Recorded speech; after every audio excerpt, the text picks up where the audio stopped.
person to stand up if I think, after really going through this, and looking at the files and looking at the case, if I really feel that Karen Reed didn't do this and I have to be a voice that stands up and helps, I will.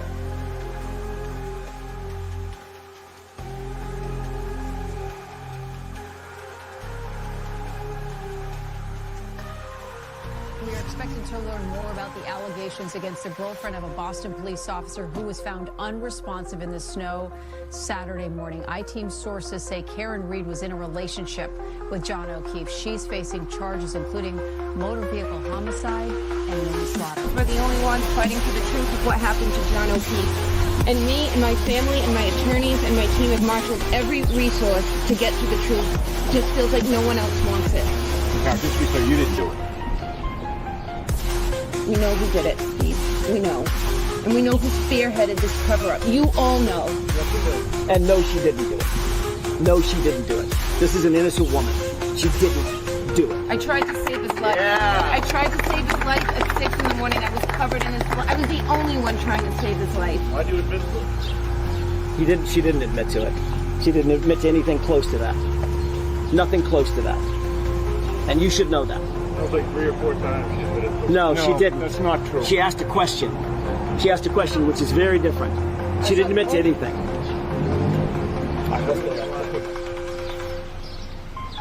I'm going to tell you one thing. Karen Reed's not going to fold. Karen Reed's not going to give up. Defense team's not going to quit. The Free Karen Reed movement is going to continue.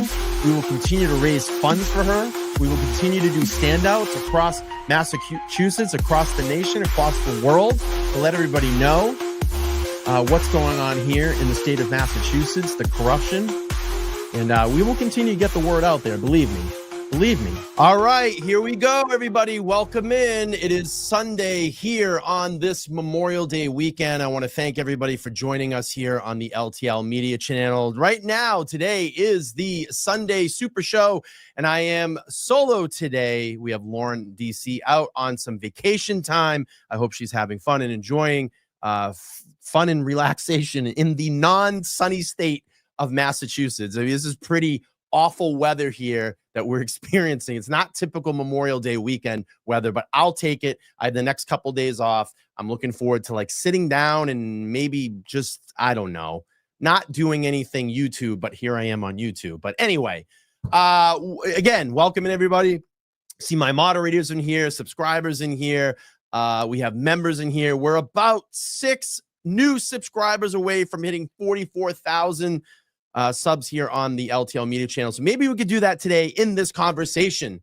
And I'm going to bring in an awesome guest here that has guest on here quite a few times. We're going to have a great conversation today, and I'm looking forward to it.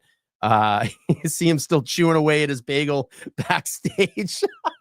But we're going to bring in Jason Broyles, known on X as Not Hailey Walbrecht. It's nice to see you back here on the Super Sunday show.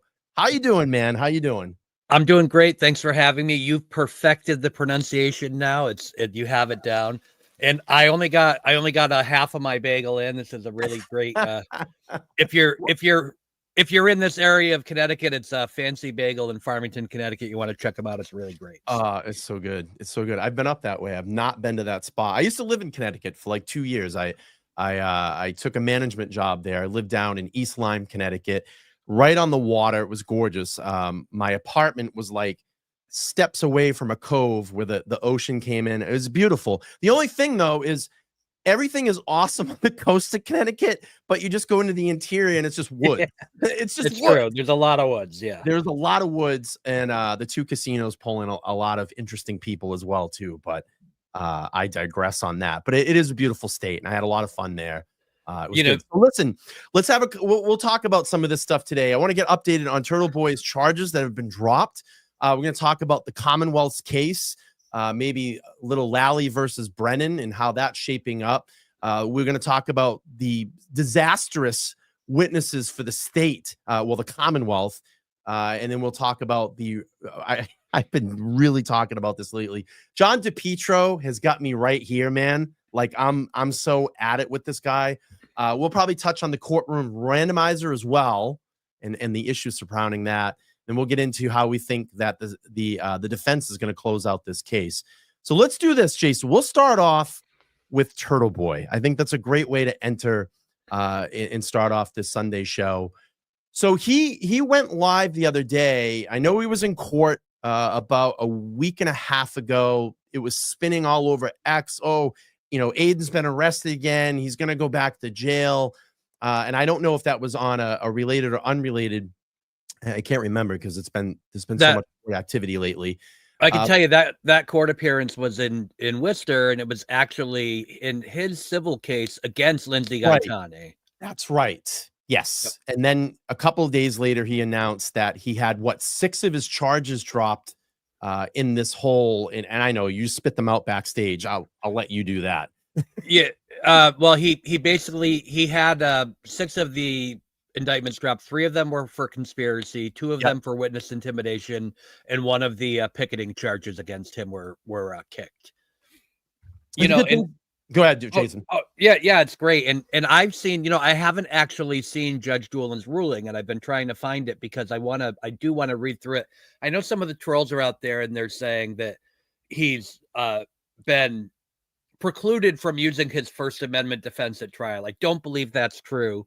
And if it is true, if he has been precluded from using the defense at trial, that's a great appeal issue for him. But as usual, I think it's the trolls being the trolls, and I do not turn to them for their vast legal knowledge and experience ever. So, I mean, this is a big first step, I think, for some movement here in the state for free speech. I mean, I always go back to this, and I just talk about the history of Massachusetts. We have such deep-rooted history here. I mean, the Revolutionary War started because of what happened here in Massachusetts. Some great wise old guys wanted to get up on a boat about 250 years ago and kick some tea off the boat and say, fuck this, we don't want taxation. And I get it. It's not precluded what we talk about here, but it is a stance, and it's a stance against government. And that started here in Massachusetts.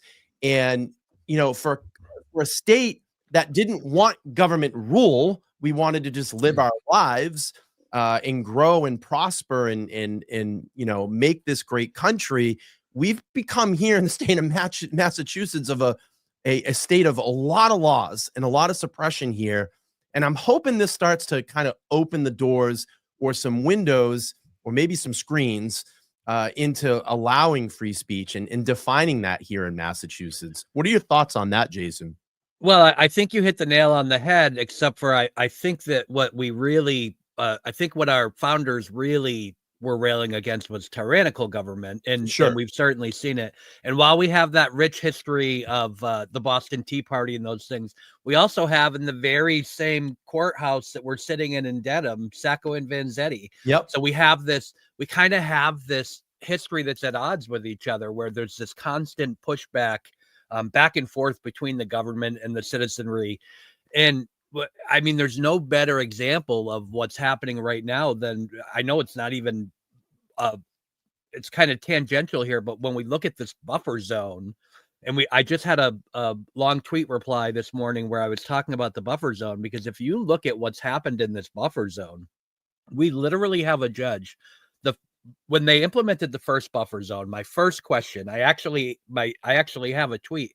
I asked Mark Randazza, well before he was involved in any of this litigation surrounding the buffer zone, I said, what gives Judge Canone the authority to order people outside the courthouse that are not parties to the case, that aren't doing anything, to do anything, especially concerning the private property? You could literally rent a room at that little hotel there, and if you put a sign in your window, you're violating this judge's order.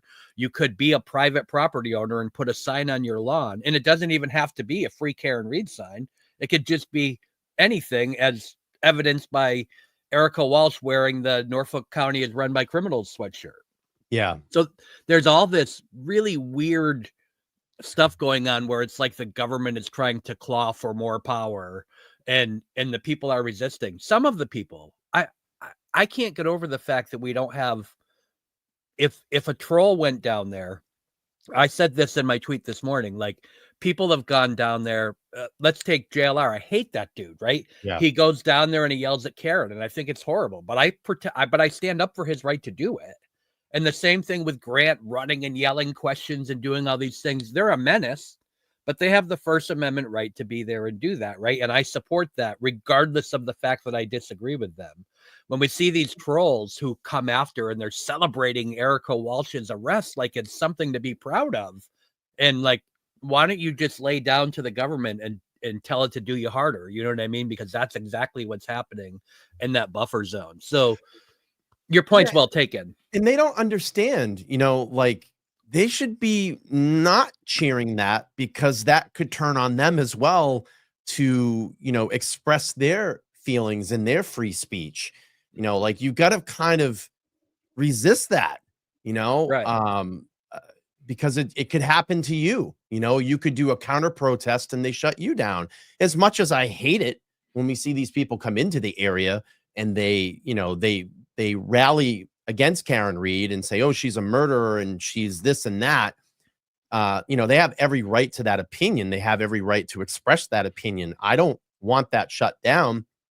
And that opens up public discourse where we can have a conversation about it and talk about it. I even saw it before, last trial, Mazza Media and I were down there. We're right on the front line of the courthouse.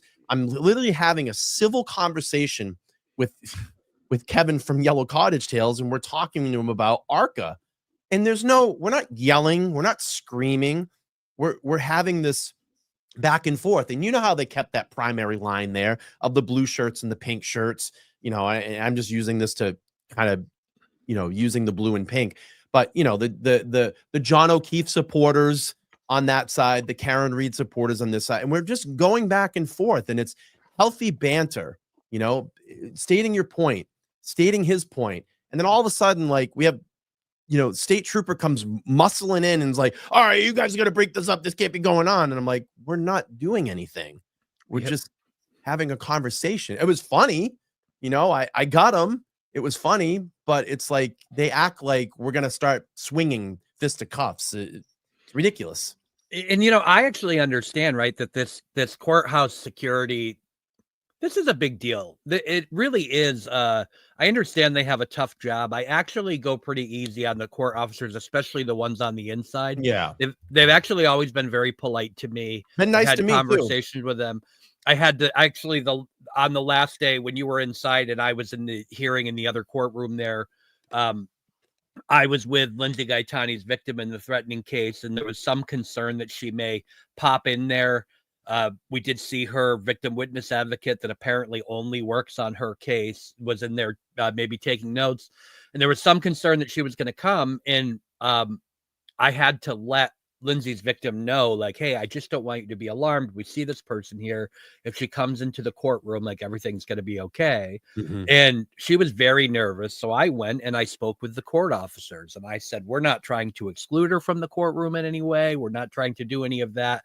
I just want you to be aware that there's this situation so that if she does, and I had a copy of Mary's order in my hand. And I said that if she does show up, I just want you to follow your process that you normally do, like they'll hold one person back while one person leaves. So all I was doing was giving them some extra information so that nobody was taken by surprise if that occurred. And they handled it so professionally. They came over, they had a conversation with the victim. They put a plan in place, and I respect those guys inside for doing what they did. Yeah, they've been tough on the outside. The stadies have been tough. I mean, but I think when you get down to it and they'll listen to you and you explain this is what we're doing and can you point out the areas that we can be in X, Y, and Z, I think they come down a little bit. But, there is one particular one out there that's very hard on people. But the courtroom officers have been great. The times that I've been able to go into court, we had that situation where the O'Keefe spoke up about me and said that I was staring at them. And that's just, it's a flat out lie. I mean, it was the day that I got to sit in a couple of Wednesdays ago. I had my first show that evening that I was going to have Jess Machado on the show for our weekly check-in. She got actually into the courtroom that week And I was just looking over to kind of make friendly eye contact with her, like, hey, buddy, you know, like we're here together and we're going to have a great conversation tonight. So I was just and you know, like when you look over there, you know, it's the O'Keefes, and then right behind them is the press box, you know, Right. so you've got to look in that direction.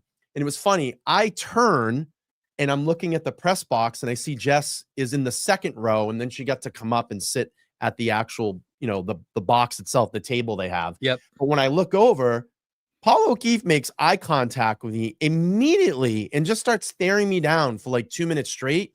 And it was like that stare that, you know, that someone's giving you, and you kind of like deflect and you turn, but you can still feel it, like the gamma ray beam that's just streaming, you know, Yep. like heating your face up.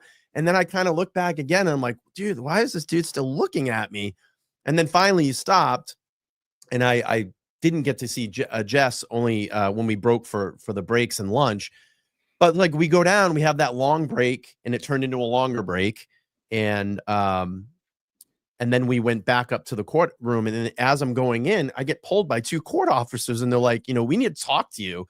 And I think one of them is in like a suit. He must be the head bailiff or court officer. I don't know what his title is, but you know, he grabbed me, one of the other, and he's like, they're like, hey, we need to talk to you. You know, we just don't want you looking over in that direction. And I'm like, listen, I'm not here to cause any problems. Like, I don't want that. And you know, it was just kind of strange. And I'm not as fond of that guy that you're referring to as I am of the other rank and file court officers on the inside. And yeah, it's really weird because, you know, that stare down, obviously we've seen him doing, but they do it to Karen through the whole damn trial. Yeah, we've obviously seen it happening to other people. You know, we don't get a lot of the news of exactly what happens, but when you see they take a big break and they come back, and now Paul O'Keefe is in the back row, you know what I mean? Like you can infer kind of what's going on there. And it really is strange though that he's basically the instigator of that all the time, and yet they pulled you aside to have a conversation with you as if you had done something wrong by using your eyes and looking around the courtroom. And I'm in there to observe. That's what you do when you're in a courtroom. I'm gonna come back and tell my audience of what's going on.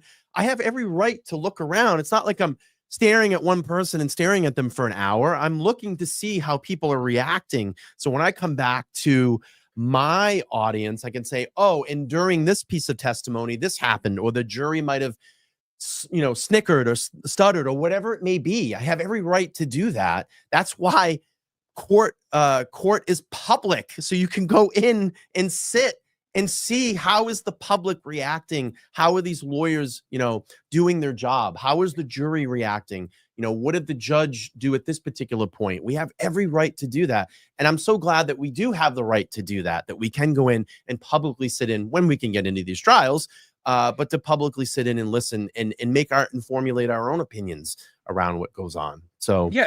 And frankly, how the family is reacting, including Paul O'Keefe, is relevant. It's something for you to talk about, and there's nothing wrong with that. Did you just break the news that you were the cause of them clearing that floor of the courtroom that day? No, I was not that. Yeah. I don't have that much power, Jason. But you know, the thing is that like, from my standpoint, I take a different take on it. Like I'm angry, I think, at the O'Keefe family, and I don't really like to talk about them too much, but it's like, I'm angry at them as like, really, you're going to roll with these people that clearly something went on in that house that didn't involve Karen Reed, you know, like didn't involve Karen Reed. And it's like, you know, we were talking about this backstage, is that there's not that many coincidences that happened that night. Some story of some formulation had to have happened. Like there's all these little coincidences, you know, butt dials and phone calls and 2:27 a.m. Google searches and, you know, crack tail light to smash tail light, pieces that were found in 72 pieces. And I love that photo that Nick did when he put 72 pieces on the front of the lawn at 34 Fairview, and it really puts it into scale for you. And you're like, wow, that's a lot of friggin' pieces of tail light they found.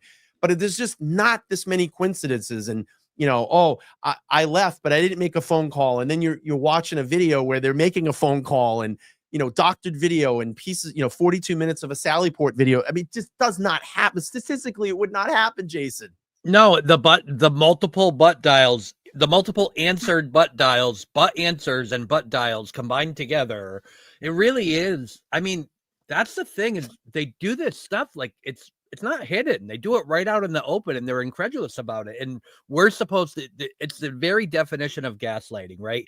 We're supposed to just sit here and accept these ridiculous things that can't possibly be true.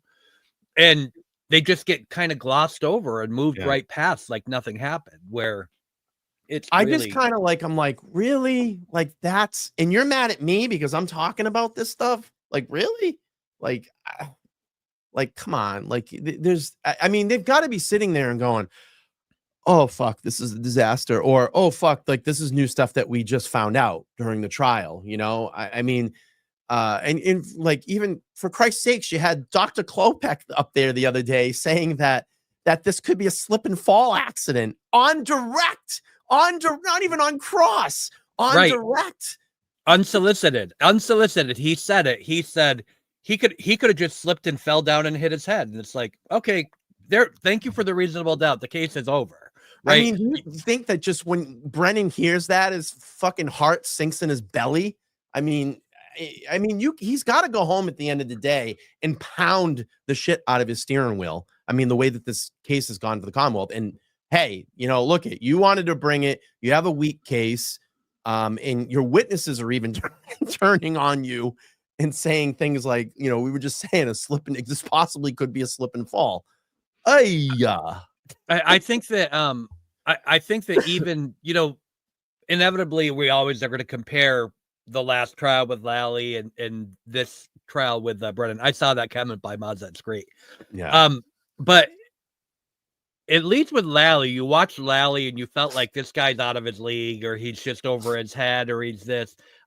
There were a couple of moments where I felt like, wait a minute, you crossed the line and you're wrong with Lally. With Hank Brennan, it's every day. So it seems like with the Commonwealth, we either have to get incompetent or unethical, or a combination of the two.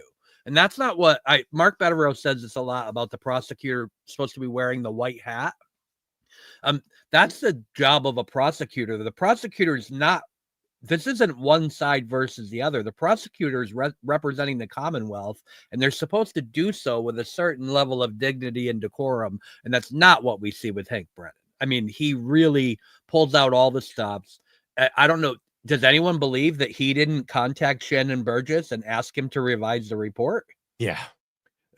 When Shannon Burgess literally disastrous. And when Shannon Burgess literally wrote in the report, per your request, like that's how he started his report. This is, yeah, that to me was, those two witnesses were probably the most damning so far in all of this. And then you had the crime scene. What was her name? Not Hartley, the other young girl that has the glasses. She was up there, and Jackson's asking her about photos. Did you see this? She's like, I didn't take these photos. Like, this is disaster. That whole last week of testimony was disastrous for the Commonwealth. I mean, crushed their witnesses, crushed their case. I have a bigger theory in this, and as it's funny, my dad texted me about this, and I want to read actually what he wrote about Brennan taking this case and the ties to Michael Morsi. My dad said, just a thought. What if they had to put Brennan on this case and said, you win this case and we'll put you in the position to take over Michael Morsi's position? Obviously, we know there's going to be a vote. Okay. One way or another, Morsi is out after this, or Brennan has seen that he can't win, and this is letting him go slowly down the drain, take the money and run. So maybe they've come into this strategy like, look, you're not going to win this, but we're going to just pay you out. And maybe at the beginning, I think what my dad is saying is there might have been an agreement that we can get you in a position to take DA. And now they're seeing this thing sink. So they're just feeding him a whole bunch of money, hush money, to kind of go away after this thing sinks, in front of us. What do you think about that theory? Well, I like how your dad thinks. My impression, I had a similar thought, and my thought was that maybe he's going to run for AG, right? So we're going to see him. There's some kind of payoff, right? There's some kind of payoff beyond the money. I don't think it's just about the money. There's some kind of political payoff for him, and whether it's going to be, we're going to support you in your run for attorney general, we're going to do these things. Brennan, he didn't take this case out of the goodness of his heart, because it's got to be something in it for him, Jason. There's right? something in it. There's something in it for him, right. Especially because he ended up by taking such a huge reputational risk, and it's panning out in the worst way for him. It really is. With these, because it's not just you could look at a prosecutor, right, and you could say, oh, he pulled a bad lot, he just doesn't have good witnesses. But these expert witnesses, he went out and found them. Yeah, literally found them on the internet, which is ridiculous, but he went out and found them and brought these people in. And each one of them they're not just giving bad testimony for his case. Everyone that testified, there's a little implication that he did something, that Brennan himself did something wrong. Like with Shannon Burgess, that he went out and solicited this report. You see all of and he turned it over late to the defense, and he didn't warn them that it was coming. And he did all of these things. When you look at it in sum total, he's actually destroying himself. And I don't think that was his plan. Well, he even said in the first, when we started getting that kind of glimpse of him, and I'm going to read this chat in a second, but when we started getting the glimpse of him at first in the hearings, he even said, and I don't know to what degree, but he said, I didn't watch the first trial. And that probably hurt him a lot in preparation for this. And certainly the defense took all this into account for the second trial. And I think they've presented masterfully. They've walked these state Commonwealth witnesses into just painting them in a corner. And like I said, I mean, even just using the example with Clope the other day, he even said, this could be a slip and fall accident. I see these all the time where I lived in Minnesota. It was icy. People get drunk. They slip back. That puts masterful reasonable doubt immediately right in the jurors' minds. Let me read this really quick. Teacup Kitchen said, that's an excellent theory. I've been pondering what was in it for Hank aside from the money. And I thought my dad, when he texted me about that the other day, I was like, oh, yeah, I never really thought of that angle. Maybe this is a quick way as a shoe-in. And I'm going to say this right now, and I'm going to publicly state it. Y'all out there that's going to run against Michael Morrissey, you need to start getting your campaigns going now. Get out there with the people and start putting your mark on this if you want to win this seat, because there has not been a primary challenger against him. I think I went through the statistics in like 10 years. This is an opportunity for you all to jump in and use the Karen Read case as a campaign slogan. Look what he's done, framing an innocent woman and putting her on trial and putting through all this horror of the financial loss and the livelihoodness that this, that Karen's had to go through. Use that, get down there and start getting these supporters on your side, because you're going to need it. 2026 is going to come really fast. And if he decides to run again, you're going to need someone in that place to really challenge him. He's not running again, though, is he? I don't know. I look at these situations and I'm like, there's no way this is going to happen. But then it does, because we're in backwards Norfolk County, where really you don't think that let's just say, listen, let's go way out there on the mountain, Jason. Let's just say they win this case, that he wouldn't go up for re-election. Of course he would, because that's just it's a power control now. Well, I mean, I don't see how they can win this case, even if they. Right. I'm just saying, hypothetically speaking, even if you couldn't get back to an acquittal, you're definitely. I doubt you're going to get, 12 jurors to find her guilty. So I don't think that's going to happen. Yeah, I was listening. I'm sorry to cut you off. I was listening to Lawyer this morning with Runkle Bailey on, and they were talking about pretty much they have a feeling that, look, if you're a juror and you've heard this, the first couple of days and just that powerful opening statement from the defense, you're gonna probably cement your feet in this case and not move. That's how they're feeling this time around, how the case has been presented. And I have to tend to agree. There's just so much reasonable doubt that's been put out there. Commonwealth witnesses that are literally getting slayed left and right. Their credibility and the Shannon thing, to me, if I was a juror and I was sitting in that testimony and knew nothing about this case, I think for me, that would be the sticking point. Like, wait a minute, you're calling people up that are not credible and they're lying about their credentials, and you're telling them to work for the state and present all this stuff as expert testimony and testifying to what I'm doing is the way, you know, the experiment or the how I grab this text stream data or whatever it may be, and I'm supposed to believe that guy, and he can't even be honest on his resume. It's pretty scary. It really there's I love watching pretty much every attorney, including attorneys. There were some honest attorneys who feel the opposite way in this case. I watched some of the I try to consume a lot of LawTube and a lot of their tweets and a lot of things that are happening. And there was attorneys on the other side of this case that were like, what is going on? Get this guy off the stand. Like, what are you doing? You know, it really was, and it just kept going on and on and on. And there's another CV that was wrong. Oh, another one. Oh, they submitted this one. Oh, this one is the name of a different college on it. It was the worst. But we're supposed to believe that same guy just took it upon himself to go back and redo his report in the case and came up with these things, even though, well, the 3-point turn is my relation to time or whatever, but you already know she did another 3-point turn. So which one was it in that time?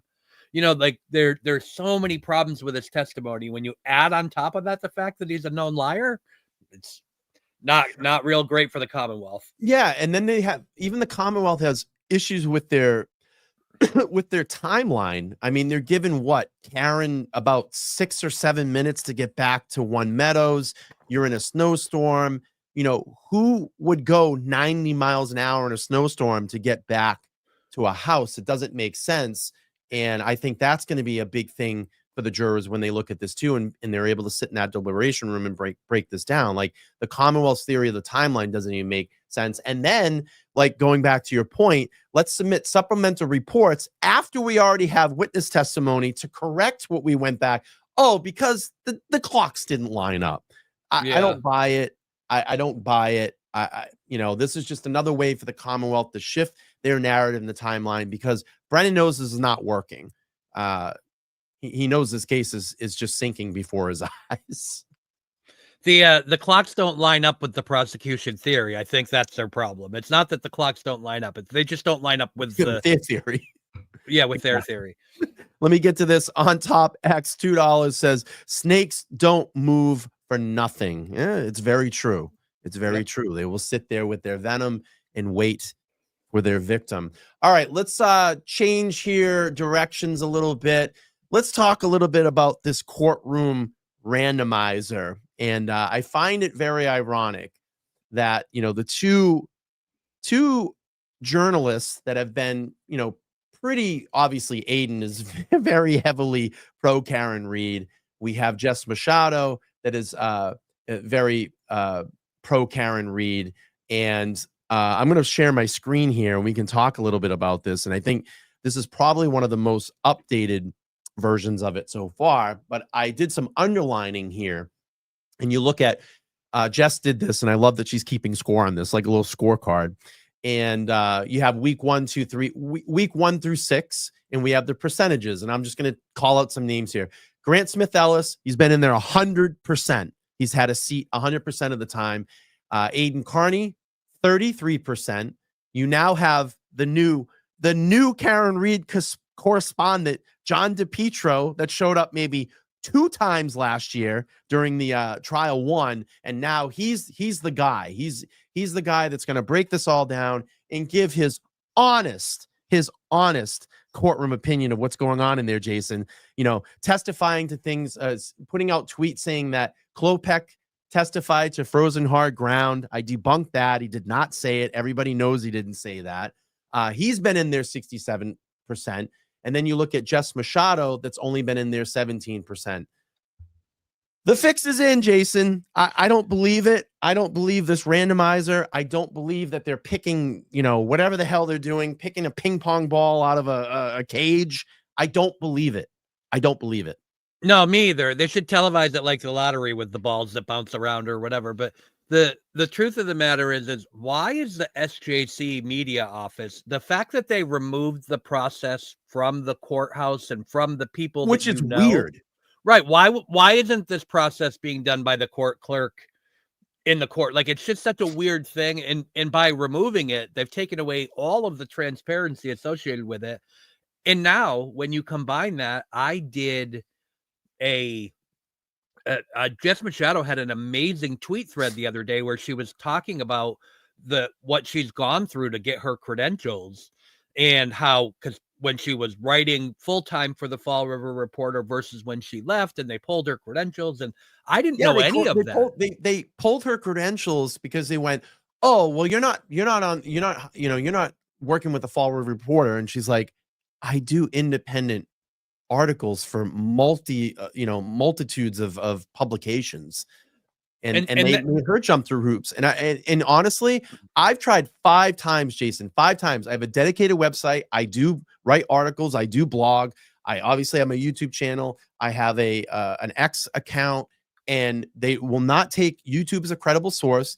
They won't take my X as a credible source. I have my website, and then they say, oh, well, you haven't been writing long enough. You haven't been published. They always constantly kick it back to me. And like I said, I've tried to get my credentials at least 5 times already. Right. But they know why they're not going to give it to me, because I'm pro Karen Reed. Right. But Grant Smith Ellis and John DePietro are credentialed members of the media. Like, how does that even happen? Grant Smith Ellis, because he has a Substack that nobody reads. I actually had a source. This is crazy. So last year around this time, I had a source that came to me, and they worked for Substack. I had somebody come to me who worked for Substack, and I was having a conversation with them because they were talking about his dismal thing. And I said, I know you can't give me any specifics. I'm like, but in terms of like subscriber count or revenue, like paid subscribers that he has to his Substack, I'm like, what's that? Give me some kind of hint what that looks like. And he said, if we could report negative revenue, we would. That's what he said to me. So, and this was someone that I verified worked for them. Like, it was a thing. It was a thing. And they were basically but that guy is a credentialed member of the media while he stands out there and publishes edited audio, calls Lindsay Gaetani an independent journalist, and uses a shoestring for his freaking belt. Like, are you kidding me? And how about this too? As he's able in trial 1 to go and sit in and report on the Karen Reed case, he's flipping off Karen Reed supporters. Like, I have the video. He's out there like this to everybody. That's a credentialed journalist. And even when he got reported, they still allow him to be in there. And then it took enough, which fucking sucks. And he should never put his hands on a woman, but laid his hands on Jess Machado, pushed her. And then we have the whole incident with now the restraining order, because he can't contain himself. Let's go back to John Petit. I'm so fucking mad at this guy. I don't know. Just something about him is going sideways up my ass. So you got Mr. DePietro now is, someone that's just searching to insert himself in something. He's going to use Karen Reed and jump on the other side to get that attention. I'm going to tell you, no one watches his live shows. Oh shit, I just lost Jason. Sorry, Jason. No one I'm watches. still here. What's that? I said I'm still here. Yeah. No one watches any of his reporting outside the courthouse. I looked at his views the other day. He's got like 300 views, 200 views. No one's watching this guy.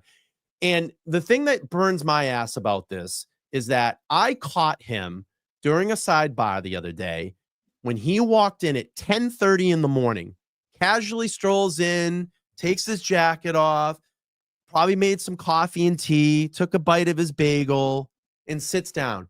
Now, what chaps my ass about this is you have 2 outstanding, credible journalists that have been covering this case since way beyond it even started, trial 1, that should be in that courtroom. Per the randomizer, they've been kicked out. And we have, when I tweeted John, hey, John, do you think you'd be able to show up on time next week instead of casually strolling in during a sidebar? There are journalists like Doc Turtleboy and Jess Machado who have been covering this case from the start. that actually care and would be there on time and ready to go. And I truly believe that. I know, because they care and they're invested in this case, and they care and they're invested enough to report the truth when they go into the courtroom. Jason, any comment on this? Well, I think the only comment that I have is I really have to look at this stuff and appreciate people like Sue O'Connell, who by no stretch of the imagination is she a Karen Reed supporter, right? Like, you have these Sure. things. She doesn't align politically with our friends that we're talking about, and but what she does is she comes there and she tells the truth about people like Grant and John DePetro. And because if you are a serious media professional and this is what you do for a living and you're there to do a job and report the news, this has to be offensive to you. And so I really appreciate when Sue O'Connell speaks up about DePetro, when she speaks up about Grant and all of these things, because they're basically making a mockery of her profession. And I'll concede that some of those same people look at people like Aiden, and or at least did, right? They looked at people like Aiden and said, you're not a journalist, and do all of these things. But his track record of breaking all of these stories has turned a lot of even those people around, where they're saying, like, we may not agree with his demeanor or his tactics or the words that he uses, but you can't say that that guy doesn't break news, man. That guy breaks news. So, but what about John DePetro and Grant? They couldn't, they couldn't break the paper around their straw when they go to McDonald's to get a soda. Like, there literally is something wrong with this system that makes a complete mockery out of it. And they act like the SJC press office tries to pretend that they're so serious. They don't see any of this. I know. They see it. They see every bit of it. I mean, look at some of these tweets. You got John. In my opinion, the jury can take away from this witness that Karen Reed's Lexus backed up. John's phone stopped moving. Resumes and LinkedIn don't factor. You're talking about a guy that literally lied in a court under oath about his resume, and you're calling him essentially hinting that he's credible, that a resume and a LinkedIn account doesn't matter, and then you can read the minds of the jurors. I mean, you got this too. Alessi ready to get challenged him to a duel. Like, what are you talking about? That guy got smoked on the stand. And then great strategic decision by Hank Brennan to schedule this powerful witness for Monday morning when the jury is fresh. Testimony is devastating to the defendant. Like, what trial are you watching? That's not even close. And let me just hit on this one really quick. And then he's got this fake Karen Reed LinkedIn account, and you're a creditable journalist that has won awards. I'm not going to take that away from him. He's definitely won more awards than I have, okay? Whatever the awards are, I don't care. I don't know. But he has won awards, okay? And he says, with all the talk about LinkedIn, this was just sent to me. Not sure if it's authentic. Come on, John. Let's use that thing up there called a noodle. You can't tell as a credible journalist, a certified award-winning journalist, that you don't know that that's bullshit, that it says drunken murder defendant. Come on. Right. And you know what? There's actually a story there, right? The story is people you could report that exact thing and say people in this case have become so polarized that you have people creating fake LinkedIn profiles for Karen Reed. Like, you could tell a story about that without being a moron and coming out and pretending that you don't know if it's authentic. I mean, I don't want to give him any credit. Maybe he doesn't know if it's authentic because he's really that dumb. But you think that, I mean, come on. Any logical person would go, oh, yeah, I'm sure Karen went right back to her hotel room and just wrote that right in there. Well, hey, while we're in the topic of reporters, there's a comment that's bothering me in your chat right now. Olaf, the Russian metalhead, saying Mike Crawford is a grifter. That lawsuit has been going on for the last 4 years. Yep. So, first of all, that if you're talking about the lawsuit that Mike's currently talking about, that defamation suit, it absolutely has not been going on for 4 years.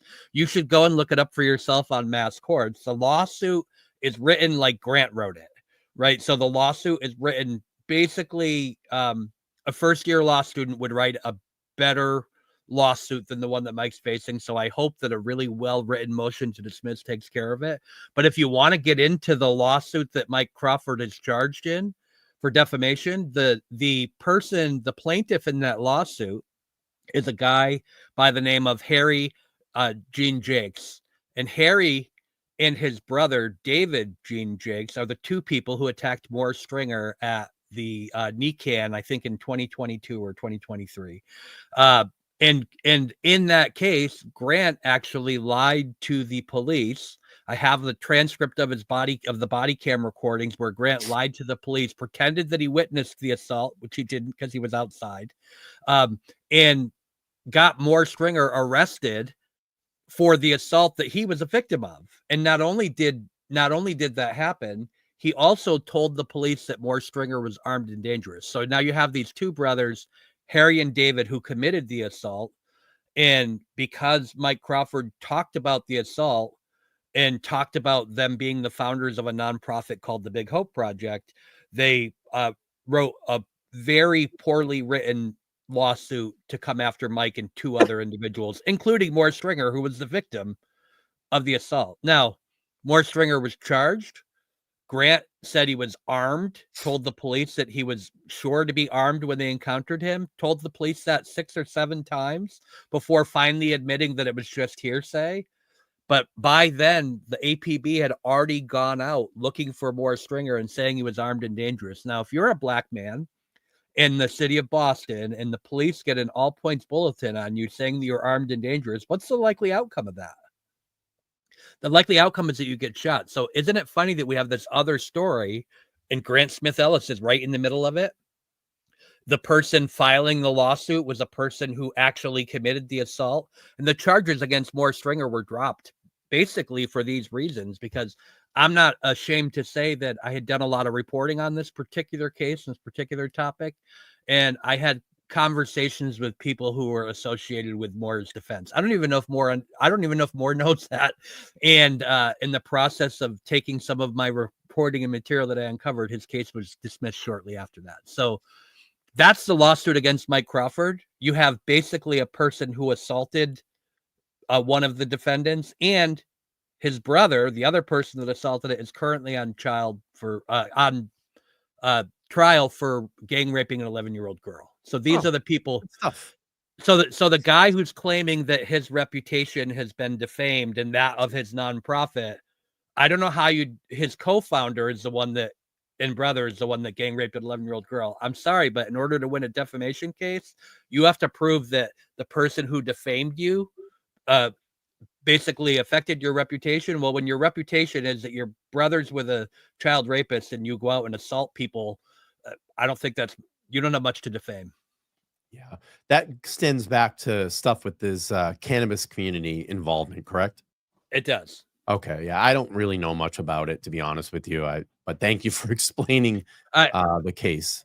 I actually learned so much more about. I didn't know anything about the cannabis community, but I learned so much in covering that particular case, the Morris Stringer case, and doing it, that I now, I have so many contacts in the cannabis industry now. I think I'm the only non-weed smoker who knows more about the inner workings of the cannabis industry in Boston than anybody else. So yeah, I don't partake, but if people want to do that, then smoke your brains out. I don't know what to tell you. But anyway, let's get back to DePietro really quick. I just want to bring this up as well too. And thank you, Jason. Thanks for explaining that. And then we had Wendy Murphy in there. I couldn't reply to her because she's blocked me. I got the red badge of courage in that. So, she was talking about witness just confirmed that many of us have been saying John did not die instantly, and he was moved after Karen Reed swiped him and slammed into him in the ground. This is why the body was found further from the impact location. That seems logical if he was swiped. And I said, you're a moron. Stop reporting fake news. I was trying to get Aiden to see this, but she blocked me, so I can't. And then again, with this is very interesting. In my opinion, John DePietro, again, in my opinion, 1/3 of the jury are not college graduates. 50% are not on LinkedIn. This has no idea what the defense. This has no idea what the defense is talking about. That's a little concerning. Are you learning names of the jurors and you're looking them up? I mean, that's pretty concerning. And Aiden had something to say about it. He said, did John DePietro just commit jury tampering? This is very concerning. How does John DePietro, a propagandist for Hank Brennan, know about these personal details of every juror? That's very concerning, Jason. It's true. When I look at this tweet, you can read that tweet two ways, right? In his opinion, 1/3 of them are not college graduates, or is his opinion that it doesn't matter. So are you looking at and you're formulating opinion by how people look? That's pretty Right. disgusting. Well, that's what I mean. Like, you look Yeah. at that, and either way you read that tweet, he's either a complete moron, which is true, or he's got inside information on the jury and he's a complete moron, right? But you look at that and you're saying, like, this doesn't make any sense, because either you have data, are you reporting data? But would you ever look at a group of people and assume how many of them have a LinkedIn? Like, what are you talking about?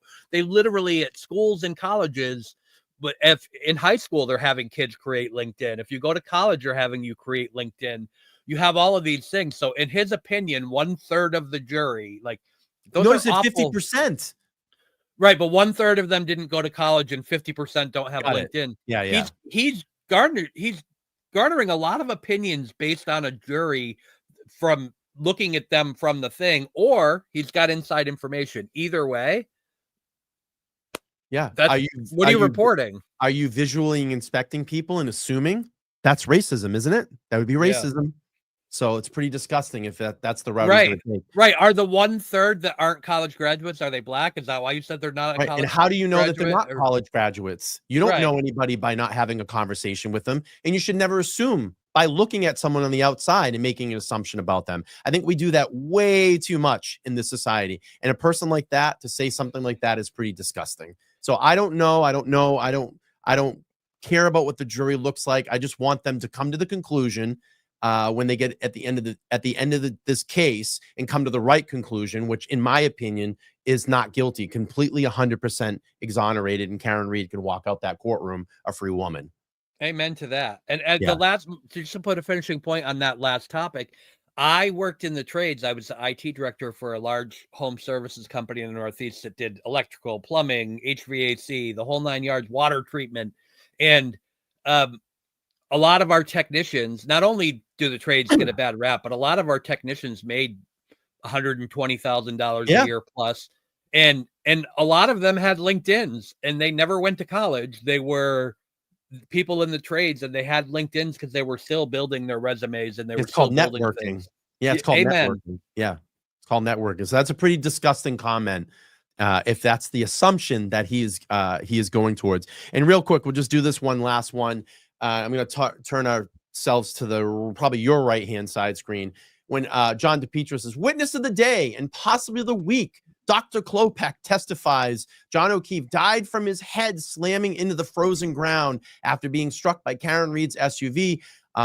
Unimpeachable witness. Prosecution heads into a long weekend with that bombshell. That is a lie.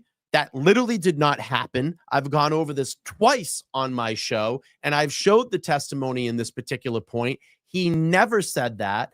And I tweeted at him, said, John, you're flat out lying. Wolf never testified that John O'Keefe's injury were caused by hitting his head on the frozen ground. During direct examination, Brennan attempted to introduce that phrase, and he did. He tried slipping it in, cold hard ground, suggesting that it referred to the yard at 34 Fairview, but it was objected to, and Bev sustained the objection. Additionally, Wolf never testified that John O'Keefe was struck by an SUV. I'm done. Amen. I'm tired of this guy. He's just a jerk off. He doesn't need to be in there.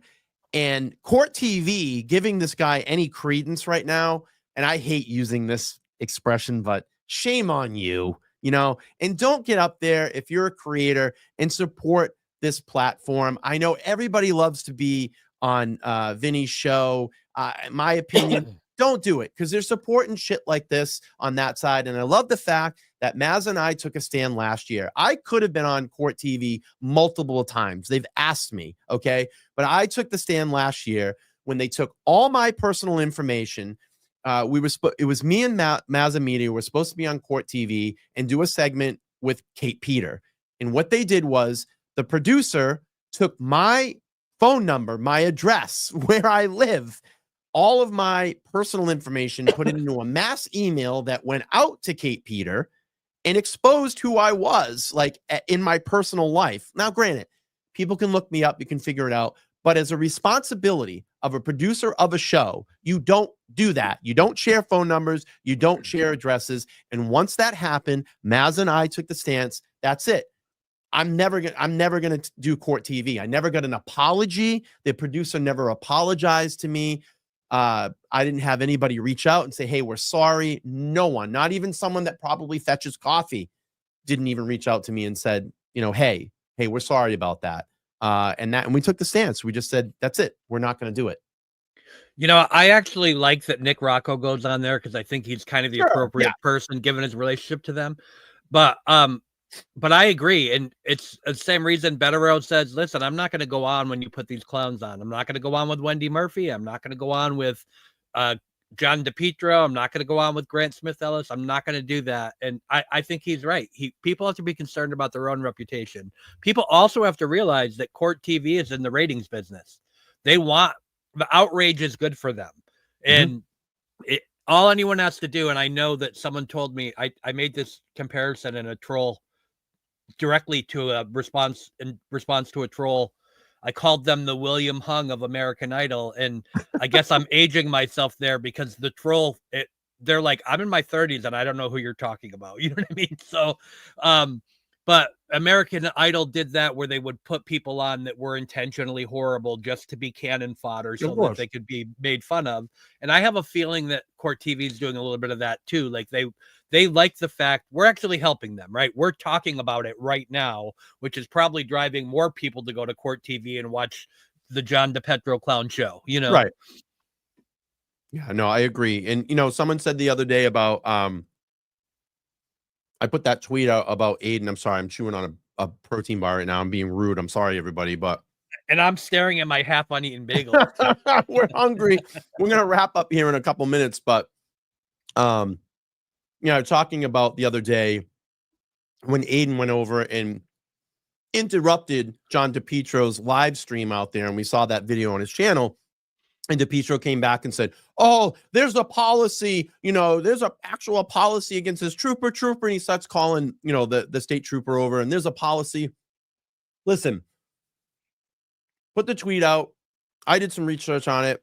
Basically, it comes down to free speech. I mean, I asked, if there's any FCC regulation, and someone came back to me, "Oh, actually there is," one of the nerd trolls come in, "Oh, actually there is." Okay, I'll give it to you. Okay, maybe there is, but we're talking about a news set or a radio station kicking the door in. I don't think the FCC is going to care about John DePietro's fucking YouTube live stream and take people down and fine them and arrest them. So no, in fact, they don't regulate YouTube live streams. It's not in their purview to do that. They regulate broadcast media, and that's their only. And they have some purview over cable TV, but broadcast cable TV. So it's not a thing. Yeah, it's not like Aiden kicked in the door of CBS News and went running on the set and was like, "This is the Turtleboy live show," and sat down. It's a fucking YouTube live stream. I mean, he's out in the public. You can make a public comment as you walk by. You can eat, and he asked a question. It wasn't like he was badgering him. He just say, "John," and started asking him a couple of questions. So I found it ridiculous. Go ahead. Yeah, he could have badgered him anyway. But aside from that, no matter what, if he's right. So Gina Gruber saying the FCC rule has to do with interrupting actual frequency broadcasts, right? But even if he was right in his assertion, the Mass State Police do not enforce FCC regulations. They just don't.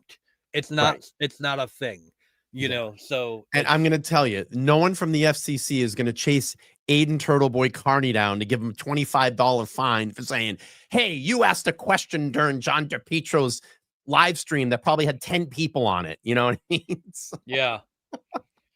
I mean, I think John DePietro is making a fatal error there too, because much like we helped Court TV by talking about this controversy today, like John DePietro should pray that Aiden pops in on his live stream because every time that happens, it'll be the most watched segment that John DePietro has ever had.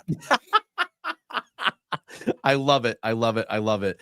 All right, Jason, let's end on this. I don't want to keep you too long today. I appreciate you doing this hour with me. We'll keep it short today. And I want to just thank everybody for being here, and I hope they enjoy the Memorial Day weekend. So rumors are that the Commonwealth could possibly be wrapping up this week. I think they have Crosby, which is their dog bite expert. They have Welcher that's going to get up and testify to more tech stream data. That's another guy from Aperture, and I can't remember the other witness. We have no Brian Higgins. We have no Brian Albert. We have no Michael Proctor. Obviously, those are probably people that are going to be called by the defense. How do you see this thing really shaping up? And do you think the defense is going to really put the hammer down when they have the opportunity and take over and do their schedule? I think probably for like a week and a half of defense. How do you see this thing shaping up? I don't see it being done in a week and a half, but I do think that Hank's putting a lot of eggs in the basket of the rebuttal case. I do think that that's where he's going to try, and I think he knows he's in trouble, and I think he knows there's not much more he can do in his direct case. He's going to have to just try and pick away at whatever the defense comes up with in the rebuttal case. Yeah. I agree with that in terms of calling ARCA. ARCA has to be called. There's some debate on whether the defense should call Proctor. I think they should. I think you have to get that guy in front of the jury. Dirty cop there. Yep. Yeah, he's not going to be able to clean it. No matter what, he's not going to be able to clean it up. It's going to be a Shannon Burgess moment. So it's going to be interesting to see. We already talked earlier in the show. Even the prosecution's own witnesses have done nothing but bring out the fact that there's reasonable doubt all over this case. So they've done nothing so far to prove. Shannon Burgess didn't do it. They've done nothing to come even close to proving that John O'Keefe was hit by an SUV at all. Oh, I like this one. Go ahead, Jason. Finish your point. I want to actually pivot to that because Karen obviously is not going to testify, and she doesn't have to testify. But I do understand why he's saying that in light of the recorded interviews that they're playing, in light of the recorded interviews. But I believe, and we're going to find out real soon, I believe because the prosecution has played those, that the defense will have the ability to play their own recordings from those interviews without making her actually testify, because I think that they're going to be able to show a number of those recordings have been clipped so tight where you can even hear in the recording that it's clipped in order to take them out of context. I think the defense has, I think they have to have the ability to counter those clips with their own clips, because they literally are designed to mislead the jury, and they're left alone. The implication of them without them being able to argue against it is flawed because of how far out of context they are. So I think that's interesting. I do think that's why Vinny said she has to testify, because it's. Well, let's go back to this. What happens if Karen Read was to get up on that stand and it's broadcast on their network? Ratings. Oh, right. Of course. Yeah. I mean, right. That's the thing. Like, there's if you're a impartial observer to this trial, or if you're out in the thing, everybody, of course, wants to hear from Karen Read. Like, right. I would love it if every defendant in every trial testified. I would advise every one of them not to in almost every circumstance.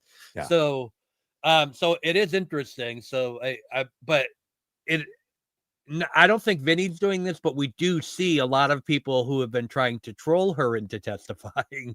Yeah. That's not going to work. She doesn't have to. I mean, right. We just saw the Commonwealth's witnesses have just walked themselves into a corner. I mean, I think the trial this time around, and again, I think Lally presented a better trial the first time around.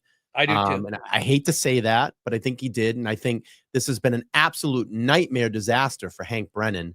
And we're going to get more into this on the show tomorrow night with Nan and Todd. Nan's going to put together a little bit of a presentation. And I said, let's really dive into this and see where the wrongs and rights have been in the Commonwealth's case. So looking at the Commonwealth's perspective, who did a better job, Lally or Brennan?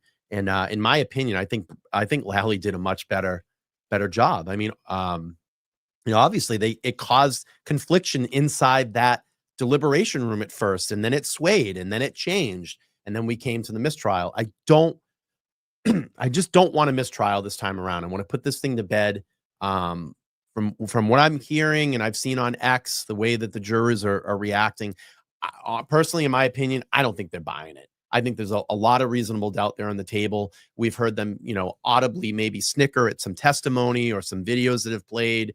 And I think they're being a little bit more vocal than they were when I was first in there. I think they had pretty strong poker faces, but this, like, now their personalities are starting to come out. And, it leads me to believe, with the witnesses that have been up there and the reactions they're having, I think, and I'm going to say this, I think that it's looking really good for Karen. I do too. To me, the state clearly hasn't met their burden, and I can't see anything that they have coming up. I mean, we're all guessing, right? But I can't see anything that they have coming up that's going to change that they haven't met their burden. You said earlier in the show about how jurors start to cement themselves, and I think that's where we are. And I don't see anything. Even your latest super chat here is saying the jury selection will be rigged again. Yeah, maybe that's true. Maybe the jury selection will be rigged again.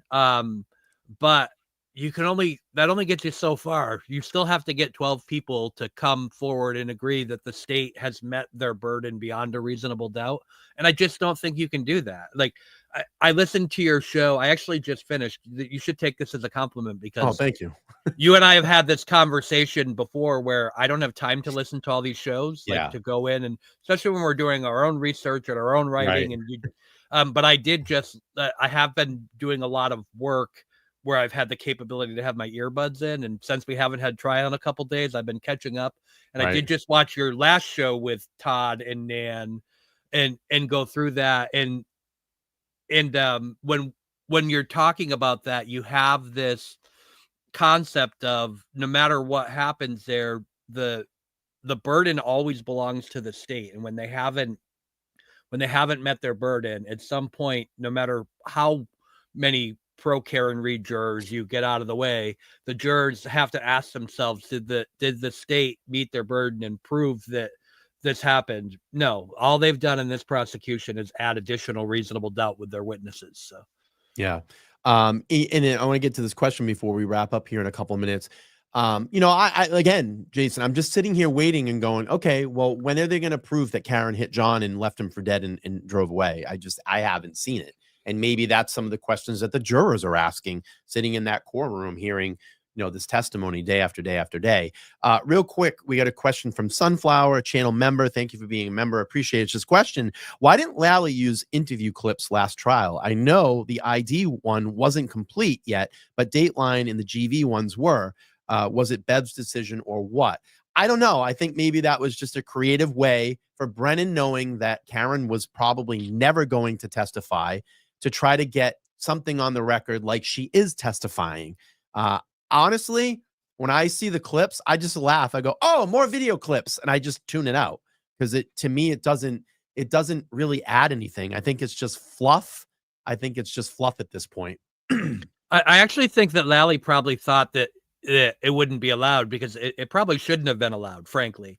Not in the way, I'm not saying that they couldn't use any of them. They could, but they should have brought them in properly. They should have brought in the host or the producer of the show as a witness, and brought the video clips in through traditional testimony in the way that they did that, because the way that they're playing them out of context and disjointed really is off-putting. Even if you're the jury, you're like, wait a minute, why did they just play that? Like, all of a sudden, in between witnesses, there's no witness on the stand, you have this clip that's being played for you, and it's weird. It comes across as like it's not part of the normal flow of a trial. So I think they knew they weren't going to get anywhere with the Gretchen Voss thing, so they had to try to come up with something, and this was probably the next best option. Yeah, I agree with that. But I also think that, you look at this trial, and people are asking about, you're having your next show about the differences between Lally and we'll have that with Nan Gallagher, that's in the chat right now, which is great. Hi, Nan. Hi, Nan. So you have this scenario with Lally. Lally actually was almost a sympathetic character because he was boring, but it just seemed like every day he was getting beat up and he didn't want to be there. Yeah. But he didn't come off as inherently dishonest. And with Brennan comes off as the He's a bad fucking guy. snake, right? He's a snake. He's the bad guy, and he's coming out there. He simultaneously manages to give prosecutors and defense attorneys a bad name, right? So I think that if we read that from here, I think that the jury reads that too. So I think at the end of the day, they're in trouble in the sense that Lally put on a witness. He intentionally didn't ask about his education like he does for every other witness. So he knew it and he was trying to cover it up. I think at the end of the day, that's the difference between these two trials, is that Adam Lally's probably a hardworking guy who was a little bit out of his league, but Hank Brennan's a snake. Yeah. He's not very likable. He's not a likable guy. And again, I go back to that, just the things that he pulled during, like, the side hearings during trial, slamming his books down in his, his briefcase and the smashing the laptop. Yeah. All that stuff. And then when he gets in front of the jury, it's a completely different character, Well, I just found that stuff funny. I think too, he's not likable, and he elicits witnesses and testimony that aren't likable. Yuri Buchanan came off that stand looking horribly. I think they might have been better with Proctor. It really is. He came off the stand looking horribly. Obviously, Shannon Burgess came off the stand looking horribly. And these are all of this. The jury's not dumb in the sense that they know these are the witnesses that the prosecution brought. These are the ones that they chose. So they have to evaluate against having these unlikable witnesses proffered by an unlikable attorney. And the flip side of that is they don't get to hear from the witnesses that they want. They want to hear from Proctor. They want to hear from the homeowner, Brian Albert, that they heard about. They want to hear from these people that they're never going to get to see. I think it's just a failure in strategy. While people laud him for getting those clips in, the rest of the trial, he's not running it in a way that someone who's wanting to win a trial should run it. Yeah, I mean, if I was Alan Jackson and I get Brian Albert up on that stand, which I think is going to happen, I think they're going to use either Brian Higgins or Albert in one of these in their case. I would literally get him up and say, so you had ambulance come down your street, you had lights, you had siren, and you don't come out. And this man allegedly was inside your house that night. You don't come out to inspect. You're a first responder, just like you laid in for the first trial. That would be the first question I would ask him right in front of the jury and say, can you explain for that? And you got to call Brian Higgins, right? Who are you on the phone with? You provided your phone data. Why doesn't that call appear in your phone data? Right. Selective phone data that you gave us. That you literally went and did an extraction so that it looked official, but you removed facility. Yeah. You got to call that guy. Got to call that guy. L Detective Dewan says, haven't been on recently, got deported. Oh gosh, I love these chats sometimes. Listen, Juan, go back to my Twitter and check out those carne asada fries I posted the other day, because they're at this point, I want to get deported so I can have some more of them. So I love it. I love it. I love it. All right, everybody. That's going to wrap up the Sunday Super Show here with Jason Broyles. You can find him on X at not Hailey Walbrecht. Can you just give your it's actually at HW on your case. Yeah, you're going to want to follow him on X if you're not following him. He's very enthralled in the Karen Reed case and follows Aiden's cases as well, and very knowledgeable about it. And always, we have such a great time when he comes on. It's so relaxing when you come on. Like, I don't feel pressure. We're just like two guys hanging out. I don't drink, but we would be at a bar, having a conversation and talking about these cases. And by the way, just if we're going off air here, LTL Media today just hit 44,000 subscribers. So I appreciate that. And we're clawing our way to 50,000. So we'll get there. And then maybe 5 years down the line, I'll get my silver play button, but we're going to keep going on. Jason, I want to thank you again for your time. I hope you have an amazing holiday weekend here. Get some rest because you're always working hard, and we'll talk soon. All right. Thanks, Brian. Thanks for having me. All right. Take care. All right. Well, everybody, that again is going to wrap up the Sunday Super Show here on LTL Media. Such a great time when Jason comes on. Tomorrow night, 8 p.m. Eastern Standard Time, we have the Monday Night Wind-Up. And we have, if she's still in the chat, we'll have attorney Nan Gallagher live on the show. And we'll have retired Mass State Police Todd McGee. And we're going to compare and contrast I just said contrast really weird. Compare and contrast Lally versus Brennan. Who brought the better case for the Commonwealth this time around? Very controversial subject, but we're going to get into it. All right, everybody, have an amazing weekend. If you drink, don't drive. Call an Uber, call a friend. I want people to come back in the chat here and be safe. I love all of you, and I appreciate your support of LTL Media. I'll be back live again tomorrow night, 8 p.m. Eastern Standard Time, with my two awesome guests on the Monday Night Wind-Up. And Jess Machado will be back on the show on Wednesday night, 8 p.m. Eastern Standard Time. And I have a little treat for you guys on Wednesday, so stay tuned. Stay tuned. All right, everybody, have an amazing day. Again, if you're drinking, don't drive. Call a friend. We'll talk to everybody soon. Peace.